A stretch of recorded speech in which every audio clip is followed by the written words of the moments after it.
आज की वीडियो में आप देखेंगे इंडक्शन में जो E6 एरर आता है और कुछ देर बाद इंडक्शन बंद हो जाता है, उसे कैसे ठीक करना है। जैसे अभी आप देखेंगे ये बंद हो जाएगा, ये देखिए बंद हो गया।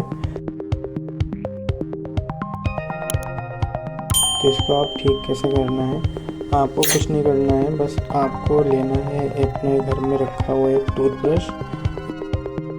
इसके पीछे जो गंदगी रहती है उसे सिर्फ साफ़ कर देना है और आपका इंडक्शन ठीक हो जाएगा। जैसे चलता था वैसे ही चलने लगेगा।